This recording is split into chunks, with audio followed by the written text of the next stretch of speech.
Welcome. I am Michele Leclaire, Executive Director of Buckham Gallery.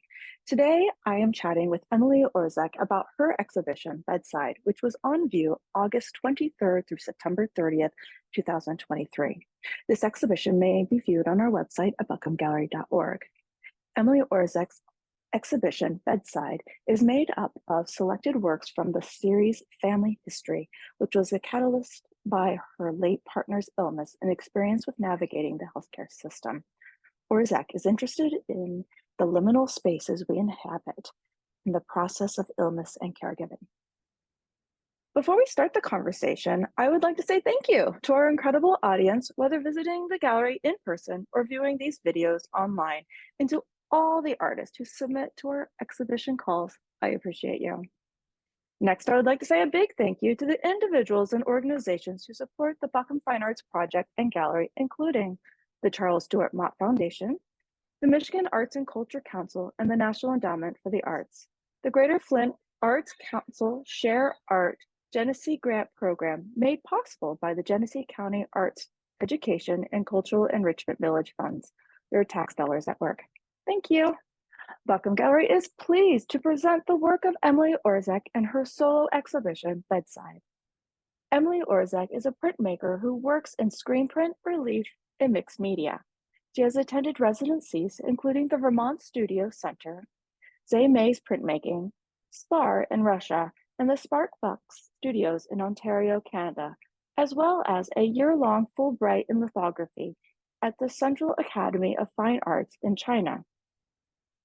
Her solo shows include Susceptible Proteins at Millsaps College Hall Gallery, The Time of Being at Smith College's Ormans Gallery, Rush Hour at 2.04 Gallery in St. Petersburg, Russia, Urban Village at the University of North Carolina Greensboro Gateway Gallery in Greensboro, North Carolina, and Translated Cities at the American Center in Beijing, China. She is currently an associate professor and department chair at Muhlenberg College, where she teaches printmaking. Hello and welcome, Emily. I am so pleased to be here with you today. Hi, nice to meet you. Yeah, it has been a pleasure to have your work in the gallery and to live with it. And I can't wait to hear a little bit more about you and your process. Thanks so much So today. So I like to start these conversations to learn a little bit about your background, like where you're from, your interests and what led you to the path of art making. So I grew up in North Carolina, and I was very interested in art early on, but was also interested in science and kind of finding my path. I had an internship with Jim Gallucci Sculpture, which is a large sculptor, and it was blacksmithing and welding at the end of high school, and was really thought I was going to be a sculptor. I went to college. I walked into the print studio, and there were these huge, gorgeous metal machines, and people were working on metal plates, and I found my home there. And so that's how I actually made my way into printmaking specifically, and art kind of more generally as a passion. Yeah, I love that. And funny, we had mentioned the whole like printmaking thing we have in common. So when I first went to college, I was going to be a sculptor. I really thought that was where I was going to go, and I was interested in working with metal, but naively had thought that, yeah, I'm gonna go and learn to do those like big, large stone carvings because without having done that before, let's bring back marble carving. um, so you mentioned your interest in science. Was this also something you studied in school or just in a general interest? So I thought I was going to do a science and art double major in college. I was really interested in biology. I had spent time in high school, actually, in Maine in a sort of semester-long ecology program.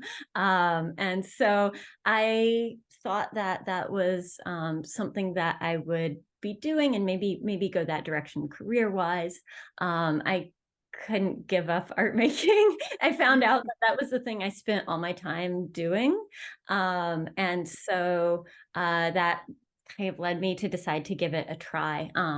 I also discovered in college that the labs and the studio hours actually conflicted. And so I wasn't able to schedule some of the courses. So it was a little bit of I think we all have arbitrary kind of moments in our decision making where something just kind of happens.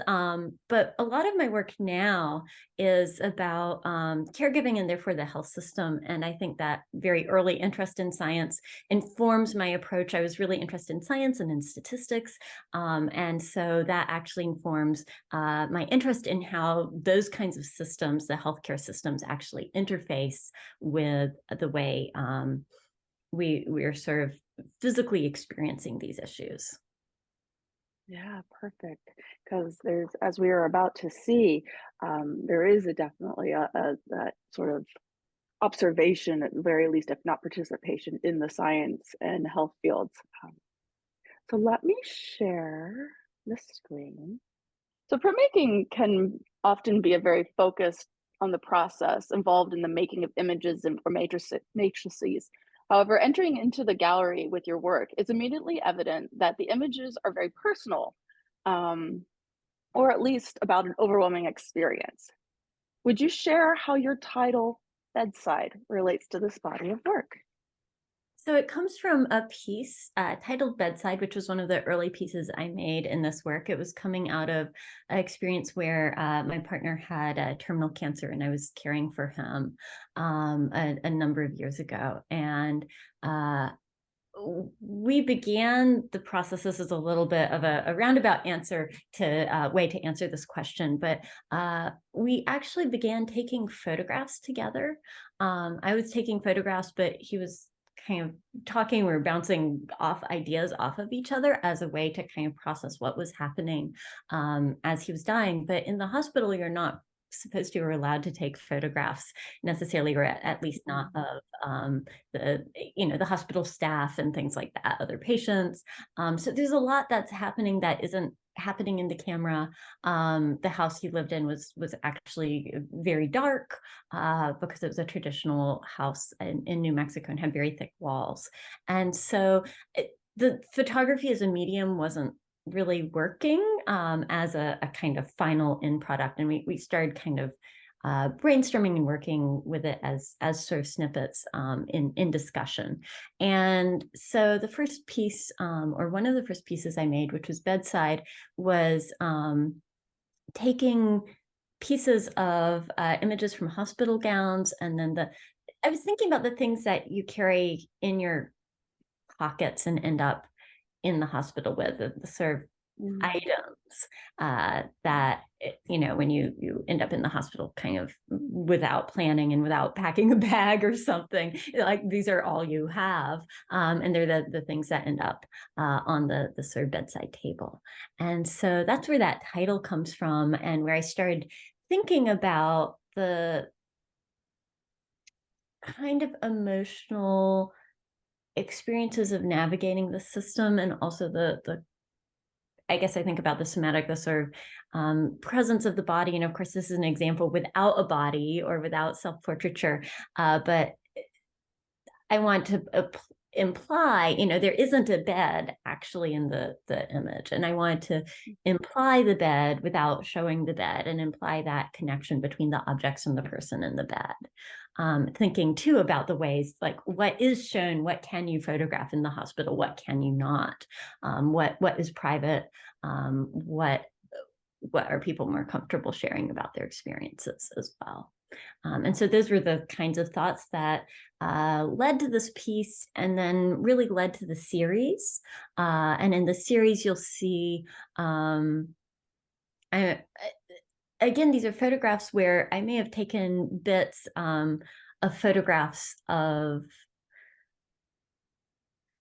like the house. For example, you have the porch and the sort of railing that I'm looking through in the piece next to it. But the actual figures are all, I'm actually photographing these moments later. So they're not happening in the actual moment. I didn't have photographs of them, but I also find sort of re-inhabiting that moment and re-experiencing it. There's a sort of separation, but also a way of kind of touching and reaching back to those moments. And so I was thinking about that by sort of taking self-portraiture later and after the fact, and then repiecing these together. And what are, I'm thinking a lot about memory too. What are the sort of gaps that creates? And I'm intentionally leaving gaps. I'm not trying to put the piece together in a smooth way where it all just becomes a seamless whole that makes the viewer think, you can just walk into this and it's a scene that was photographed all together. So I think I started with this gap of the items beside the bedside, and there's an actual physical blank space in between, and then the bed is just implied or implied by the title. And then thinking about the gaps in this process of kind of repiecing these fragmentary photographs together that I took, but never really capture what was happening, and piecing them together, but leaving the fragments or leaving some repetition. In the piece Last Day, there's actually a repetition of that photograph on the left and right. That is the background. So it's very intentionally and perfectly kind of stitched together to try to get at that space, that sort of liminal space. That's really interesting how you talked about them being sort of like portraits, because very much so, when you choose to use figures in your imagery and when you do not, they still have that same portrait. Like I see the bedside as a portrait, and that one compositionally is most common in composition actually to Swollen here. There's much more like open spaces, even though, and then though it's sort of inverted with the dark area, shaded area. And then you have these other pieces where there's much more layered composition, where you have, I guess, reenacted with individuals, since you're not able to take photos necessarily of the staff at work. That's kind of interesting when you choose in those. I think I just combined two different thoughts, but the two compositional changes between the one and the other, and when you have them as portraits without people in the room, or a portrait of the space, as you do in like in here, where you have taken these, and these are they're interiors, of course, but they're very personal interiors. And I love that you're referring to those as portraits. I was wanting to capture some of that feeling of the sort of caregiving in these interior spaces, and they're kind of recollaged. I mean, I'm thinking a lot about memory in these pieces. So this actually gets, in a way, similarly to your question about the image with the nurses and doctors. There I'm using clip art. Here I'm also, so there's a fair amount of appropriated imagery, but often really mashed and recombined back together. So for example, I had this very distinct memory of this refrigerator in the middle of the night and dealing with this issue around eating and cancer, and trying to find things that my partner could eat, him getting up and needing to take meds throughout the night. And I just remember this glow, this refrigerator, and this refrigerator was sort of 1980s refrigerator with the yellow, like it's really textured. And actually, when you get up close, it's really textured. So I managed to find some pictures on Craigslist of various refrigerators and stitch them together. And awesome. The audience doesn't necessarily need to know that. I also took photographs of the interior part. Was actually a photograph I took at the time, but then others, I restaged the inside of the refrigerator with a different refrigerator, stitched it all together. And I wanted, this is one where I maybe, did piece it together a little more seamlessly, that when you get up into it, you can see where the divides of the photographs, but also divides of the screen print, because this is much smaller, I mean, much larger than the actual screens. And so I wanted to leave the kind of, I guess I'm thinking of them as seams. And I wanted to create the perspective is not correct. You know, it is a sort of mashup. And that kind of replicates the way that I remember the space as sort of seamless. And I remember that sort of atmosphere and that darkness in the middle of the night and the glow from the fridge. And that kind of feeling or weight around things like food and bathing, you know, these very ordinary activities that become very difficult. But also the way, you know, I guess I really love the surfaces. And I think that reflects the sort of connection I feel to these memories, and to, you know, the sort of ordinary objects in them. So I think I am thinking, I hadn't thought about it before as a sort of portraiture, but I was thinking about that, and I think there's all of the pieces have a kind of conversation, because my partner didn't want to actually be physically in the images as his cancer progressed. He didn't want it to be about his body, but it was a way to think about his memories and his experience as well. So I made these actual images after he passed away, but the photographs I was taking in conversation with him. And then, for example, the feet are actually my feet, but are standing in a way for his feet. So there's a lot of that kind of, I'm talking a lot about this sort of piecing together in memory and the way that the sort of process of piecing together is a way of sort of touching and reaching back to that physical memory.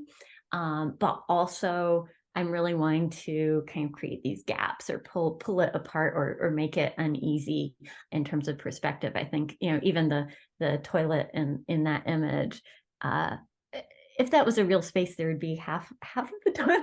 You know, there's no toilet. So if you start really looking, there are these sort of disjunctions, which was something I liked as I was putting it together, because it felt like that's how I don't remember it as a smooth kind of space. It is disjointed. Yeah, well, memories tend to be disjointed, and layering and everything. But I want to ask about process for a second. As you mentioned, these are the photographs aren't just like photographs pasted on; they are burned into a screen and screen printed, correct? Correct. So, but you said you're doing it in pieces, and your screens were smaller, so you actually were doing individual passes of each image, and then so can you talk about that a little bit more? So I have first imagined that these were collaged and then burned onto your screen and then in a pass like that. So sometimes these are all unique, or what we prints. In other words, I'm not repeating. There aren't an addition. They're not multiple versions of, for example, the refrigerator piece that are all identical. Where I'm using print, because print is, of course, to create multiples. And so one of the ways I'm using the screen print and the capacity for the multiple is actually, and these two have maybe a little less of it, but I'm creating some of this. There are stencils. So actually, yeah, there's a bit in this. The tile floor, there's wood grain in the cabinets, the tile on the back of in the back of the bathroom are all actually little fragments. So it might be a pattern of tile or a pattern of wood that I didn't take from a cabinet, I took from a wood floor or something like that.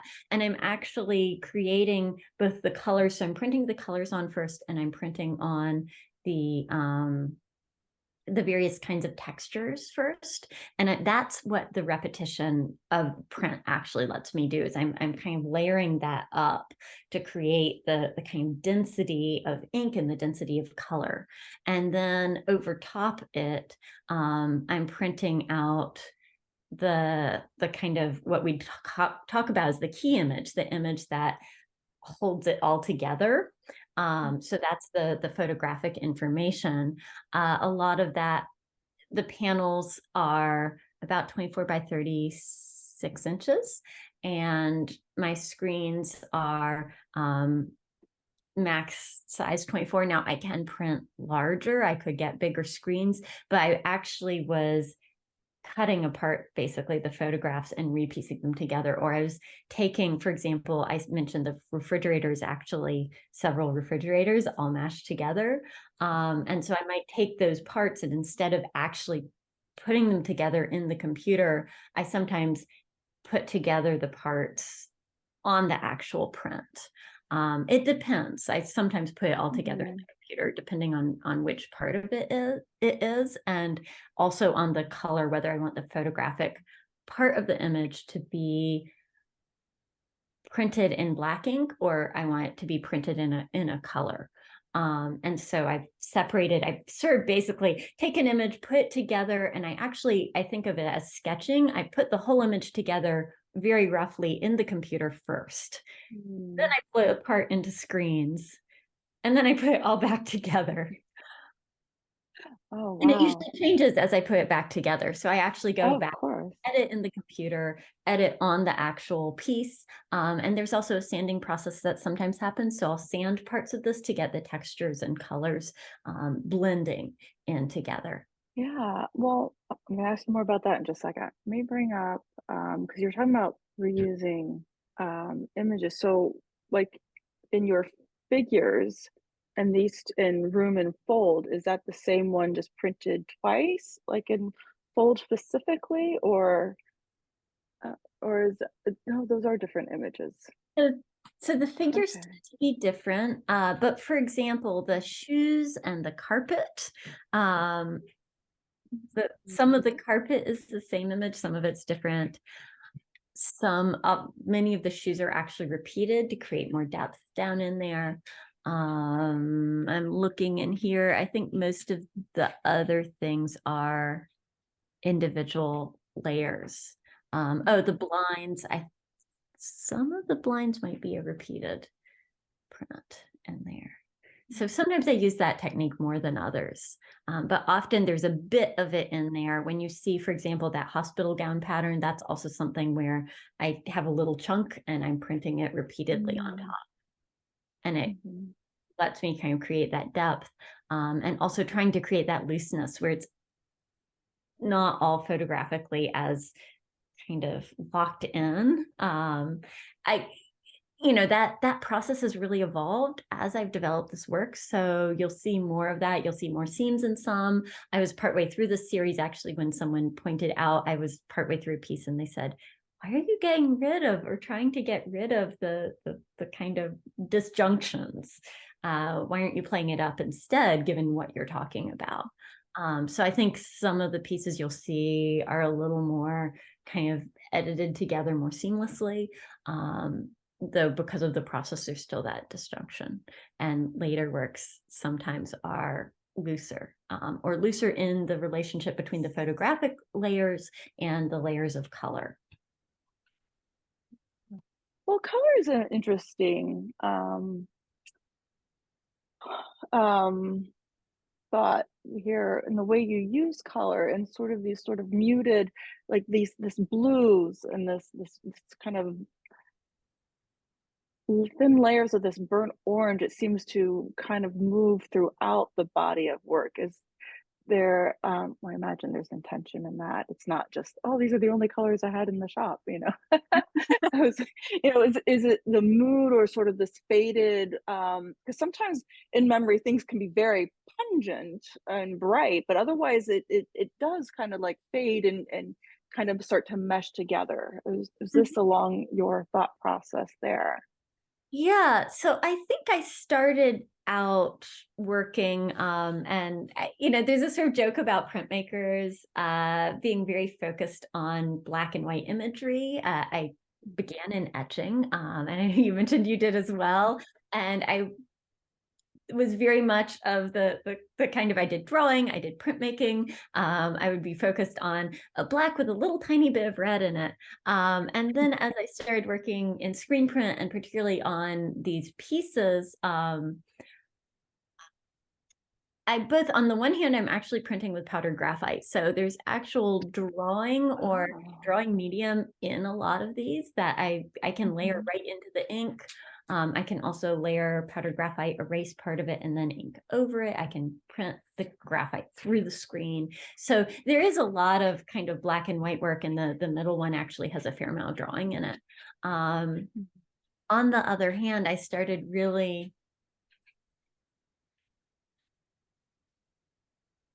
thinking about these sort of interior spaces and the memories I was having of these spaces, and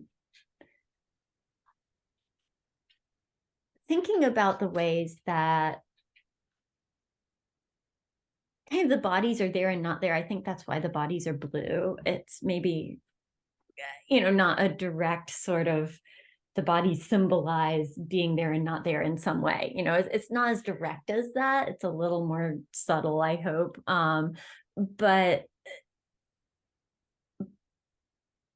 by shifting the color from, say, I think the sort of default thing I might do with a key image, in other words, the image that's the photograph that locks everything together, is you could either choose the realistic color of what it is, or you could choose black as sort of that photographic layer that would create a sense of value. So going light to dark, that is. And a lot of my figures ended up blue instead, because I wanted to pull a little back from the kind of literal, and also have the sort of figures a little more there and not there. The other part, and I think you really see this in Fold, was these sorts of very saturated colors that were inside the house, that were this sort of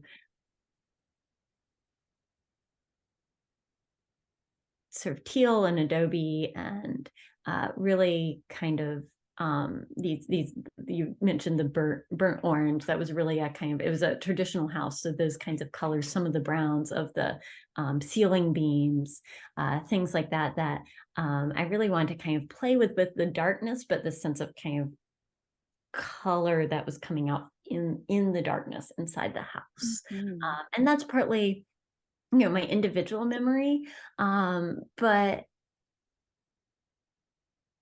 I think there's a sort of, maybe with the oranges, there's also, and some of the teals, there's a little bit of a sense of playfulness in those. It's a very heavy piece, or set of pieces in some ways, but a lot of the pieces that are about the interior of the house, as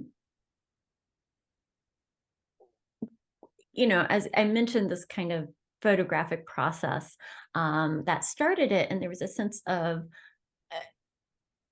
care for the kind of objects in the house and the stories behind them, which I didn't feel like needed to be told in the work themselves. Like, those are individual personal stories, but I think that sort of sense of care, and also sort of sense of playfulness, that maybe isn't a word you'd associate with the work, but is a kind of sense of joy or playfulness or care about some of the kind of objects in the spaces of the house that end up in kind of causing that sort of the orange saturated, like the orange couch that comes up in another piece.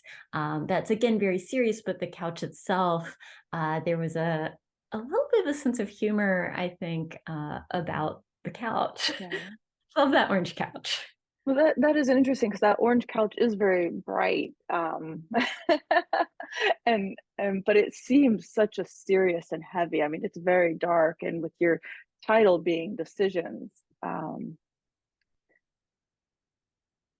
it seems it was not an easy one. No, and that piece is about the way the healthcare system often forces really difficult decisions. Here it was about whether to take a leave of absence or move out to New Mexico, because it was a long distance caregiving situation. And so that, because our insurance is often based state by state, was really complicated. And so the couch is sort of this, I think it was a sort of intuitive, again, some of the colors are really kind of moving from this intuitive space about the kind of contrast of this really bright couch to there's actually a figure in the background. You can just see the feet. It's sort of one of those the figures lying down with the feet facing towards you, so you can just see a foot. I think in this image, when you get closer, you can see the whole figure. But thinking about, you're sort of sitting on this bright orange couch while trying to make this decision while my partner's in the other room. And so it's, this is a really heavy piece. And sort of, I think I was going for a little bit of that tension, maybe with that couch, and also thinking about the ways that interiors, kind of in our memory, like this couch becomes this thing in my memory because I was sitting on it while making a decision, if that makes any sense. And I think many of us carry this sort of baggage around with us about certain pieces of furniture, certain spots in a house, certain moments that we really remember, where in a way it's arbitrary, like, why this orange couch? But I think that that's something a lot of times when something is really difficult, that we have these what seems like almost slightly absurd memories of, and it was about this big orange couch. Yeah, no, I totally get that. And using yourself, I mean, obviously you were in this moment, but then you retake the photo with you in the space. And when you are working with the images, and since it's not just like a straight out photograph, you are working into it, you're layering, you're sanding down, you're layering again and working. Do you find yourself having, or when you were working on it, did you find yourself having conversations with your past self about what you were thinking or feeling, or were you judging thought processes that you had at that time? Or even did you then, because you said your partner is sort of in that background, like have conversations with you now, with him then? That's beautifully put. I think that there's maybe even another layer on it, that as I'm working on these, there's a kind of distancing that happens from that original kind of in the moment, and then the actual memory, and then the reworking of it. I'm also thinking about sort of the conversation with the viewer. So maybe in a way I'm inviting them to sit on the couch, or saying, what was your experience? Because a lot of people have these experiences with sitting and you're sitting at this darn computer trying to figure out health insurance while, there's this major issue going on, where you want to be with your partner, but instead you're trying to make this heavy decision and you're sitting and researching and reading the fine print. And so I think as I'm making these, while they're really personal, there's a sort of pivot that happens, and there's maybe a pivot that happens when I'm reenacting these that is sort of a pivot, even though they're specific, as a sort of pivot outwards, and also that it almost revises the memory as well. And that's, I don't know as I always want the memory to change, and yet memories change all the time. As we remember them, each time we remember them, they sort of change, and we don't always realize that, or we don't always want it to happen. But as I think as people revisit something in their head, that process itself is sort of editorial, whether intended or not. And so I'm really interested in the sort of shift that happens, kind of in the shift out towards audience, and I'm particularly thinking about an audience of other people who've experienced various types of caregiving, and that might be with a sick partner, that might be with an older family member. There's a whole range. Well, let's look at this one in the middle, because I wanted to ask you about a choice. It's interesting how your work plays between the tension, plays with tension, using photographic, kind of transferred images that you are layering, but also which were reenacted, but also these digital hospital diagram images that you transfer in. We're going to get interested. What sparked this introduction of these images, I guess, is what I want to know. So this is all about donning and doffing PPE.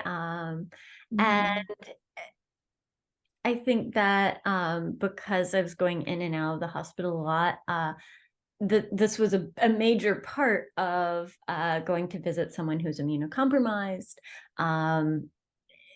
It would be further complicated. There was a outbreak of something, it was pre-COVID when this was going on. And so now I say donning and doffing PPE and people are familiar with this. Oh. It was this kind of ritual in order to pass into or out of a space safely and protect the person in the space if they're immunocompromised or prevent transmission of something if they had something that couldn't be transmitted.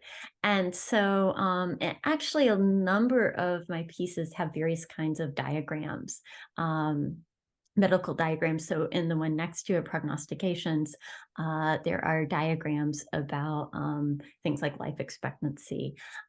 And so I really am interested in the kind of medical, here it's figures, but the medical kind of how-to or the medical predictions, or even there's a lot of text from health insurance, the requirements, if you get in and start looking really carefully, that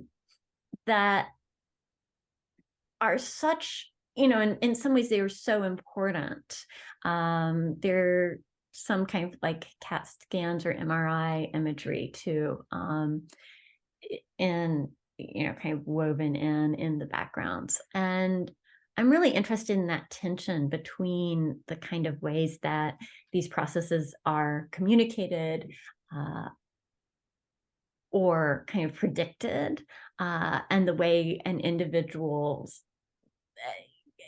how an individual's experience in emotional space is maybe guided by that, or protected by it in the case of PPE, but also is often kind of at tension with this. And, in the case of prognostications, the diagrams give you, say, a prediction or lab results, but yet those only tell you averages.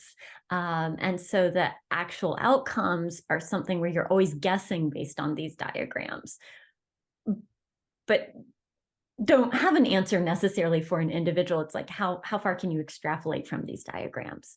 And then the PPE, I was really interested, the images of the figures with the PPE, I was interested in these sliding glass doors that are on a lot of, when you enter into an emergency room, a lot of the rooms you go into have these sliding glass doors, and then this PPE, which is a sort of protection and a sense of privacy as you go in and out of these rooms. Yeah. Well, specifically to prognostications, what I love about that is while it's diagrams about averages and expectancies, which don't actually give you the results, they look like constellations, especially with the the sort of structure at the bottom of the panel. And of course, astrology and based on constellations, which don't actually give you answers, but of these ideas. And so I really enjoyed the play on the layering of the meanings there. Also. That's definitely what I was thinking about, was that sort of things that feel scientific, and yet when you're trying to apply it to the individual can be kind of misapplied, or still don't give you the actual answer you're seeking, because they might tell you, this is the likelihood of something, but they don't speak to maybe the emotional space or what does that feel like. And so I was definitely playing with the ideas about astrology and that kind of desire for answers, or that the answers aren't there, that science can't always even, it's like, here are the predictions, but the answers you're seeking are maybe emotional, or they're they're not something that, there isn't yet a cure for cancer. So you're seeking something in the charts that the charts can't necessarily always provide. So I wanted to bring up this slide specifically for turn, because in your artist statement, you talked about the muscle memory of caregiving and sort of this, and specifically to this one of the having to turn the body to change the sheets and stuff. I thought, do you maybe talk a little bit about that? Because it'll sound much better when you say it. About muscle memory and caregiving and the creation and even the making of these images. I'm sure there's a lot of muscle memory also. Yeah, so I think a lot of them, and this actually gets back to our opening part of the early part of the conversation, with Bedside, where the figure's not there. I had originally thought I would have, the person being turned in the middle of this. And as I worked on it, I realized it was about that sort of feeling or process that I think a lot of times the strongest memories we carry with us are actually the muscle memory. Having, when you practice something, whether it's a piano or you ride a bike, you're not thinking about the individual steps later on once you learn how to do it. It's actually when you remember it by repeating the gestures. You remember it by doing it. And it's kind of remembered in your body rather than as a sort of narrative memory. It's not a set of words, it's not a set of pictures. And I felt like with a lot of caregiving, those are really the memories in a way that stay with me the most. I was also thinking again about, all of these pieces are really about my experience of caregiving. They're, I'm the one who's here telling the story. And I felt like it was really important around issues of privacy, but also kind of agency and voice, that it wasn't me trying to tell the story of my partner. And so that's partly about the absence of the figure felt important. But also getting, this isn't set in an actual room. There isn't an actual bed either. There's not a figure. But instead, it's just the sheets and the movement. And the photographs of me are, of course, redoing the movement, and then actually printing. The process of screen printing, you pull a screen print, and so there's a sort of similar movement in that as well. That's just sort of for my own knowledge or experience, rather than something I'm necessarily wanting the viewer to see in it. And so I think there are a number of pieces, and particularly maybe this one got most at that idea of the movement as a memory instead of necessarily the place as a memory, or a person, or a narrative kind of a story, a verbal kind of story. So yeah, that's where this one comes from. Yeah. I think I might have mentioned in an email once, but several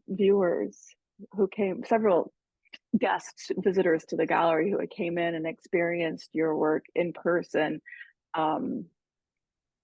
would have to like pull us, Katie or myself, aside and just tell us that they had a similar experience as a caregiver, and we had moved to tears. Several of our visitors were just really touched about that, how that was what they were feeling, sort of that memory of caring, and how important that it had been for them to experience that work, your work.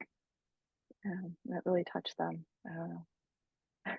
Art is amazing that way. Sometimes you can relate to each other a little better, a little more. So we talked about these different printmaking processes, and we saw that they're on panel. You are creating, mixed media screen print painting drawings on panel rather than the traditional paper, that artists or printmakers, excuse me, often choose to produce their multiple images on.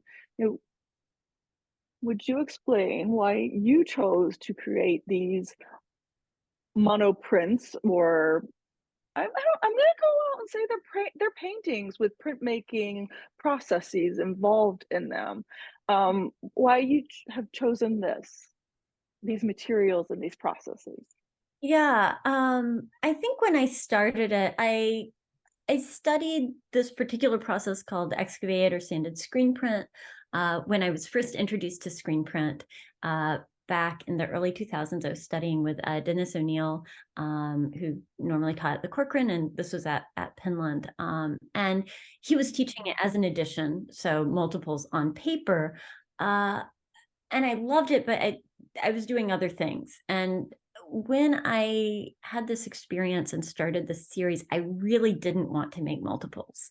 It felt really weird because the work was so personal.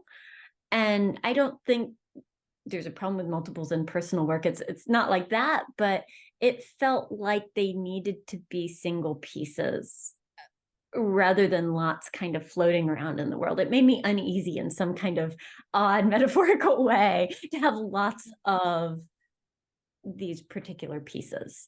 And I reached for this process when I decided I wanted just one of each, because I was really excited to see what would happen if I started working on wood instead of paper as a way to layer and sand. And indeed, it gives you this really nice hard surface that you can sand into. And then these are, indeed, I'm not a painter, but I think of them as paintings that are constructed out of mostly screen print and some drawing. There's not exactly painting in them, but they function in that way. And I think that's how I relate to the surfaces. I wanted that ability to really, the panels themselves, it lets me really work into them because of that hard surface. And I think relate to them as not a multiple. Yeah. There's lots of multiplicity. There's lots of places where I repeat things within the image, or even between images. There's certain screens I just use all the time on multiple pieces. But it just, that let me really work with these pieces in a kind of different way. The surfaces are also they're kind of matte and kind of some of them are a little bit glossy, but there's this sort of this hard ink on the surface in lots and lots of layers, and it almost becomes like a skin. And so I think that the kind of tactile nature of the surface, and the way I'm kind of working back and forth with this one piece that I'm really relating to, relates to the sort of emotional space of the work. Now I love paper. I love doing editions. So it's something that, I think will come back into my work later on with other series. But with the really personal stuff, that's where I really wanted these single pieces. Yeah, well, even the screen printing ink kind of has a gouache appearance, that sort of matte um, surface. Yeah, so wasn't even sure if maybe there had been some of that layered in and giving that sort of a painterly feel, but even just with those layers and that additive and subtractive process, these sort of have that effect. Well, is this series complete? Are you, and so what are you working on now? So I'm currently working on the very beginning of a new series. There's actually one piece behind me at the moment that's in process. So it's not even finished. But it's a series Mm. that starts with my personal experience about a very different kind of caregiving. I have a daughter who's now just one, and I decided to do it as a single parent, and a single queer identifying parent. And so I'm starting the series with that personal experience, thinking again about this intersection between medical and legal rules, both in order to have her, and also the kind of legal issues around being a single parent and navigating everything from passport applications, all of these kinds of things Oh, get a little. wow. Yeah. And so that's where I'm starting. And this new work, I really want to become collaborative, and speak to a lot of other people's experiences. So I'm actually in the process of doing a number of interviews with other people in the LGBTQ community, both around issues of children and caregiving, but also looking at issues such as abortion. So really looking at issues of reproduction and LGBTQ identity, kind of I want to look more at the whole constellation of that, and hear a wide variety of voices. And then as I'm starting the interview process, it's about talking to the people who want to participate, to sort of pull images from them and then kind of work in a similar way. So I want it to be more of a kind of collaborative back and forth discussion as the pieces develop. So it's very much in its It's beginning days. interesting. It's very, I can see how it relates, but that like personal experience, but then bringing in so many other voices, I'm very intrigued to see how this is going to develop. That's Me as well. wow, because it is such a shared experience, right? Like all of these things, and it's so we feel so centered here in that emotion and experience, but it's other people have their own different but similar experiences and too involved. Hmm. Well, Yeah, I hope that we will get to see how this body of work grows. thank you. Yeah. Well, Emily, thank you so much for spending this time with me today. I've learned so much about your processes and your work, and it's really just beautiful um, works of art. Thank you. Thank you so much. It's great to have this conversation. Well, I just want to say thank you again to Emily for spending time with me. I really enjoyed this conversation, and I hope all of you did too. So thank you, and have a great day.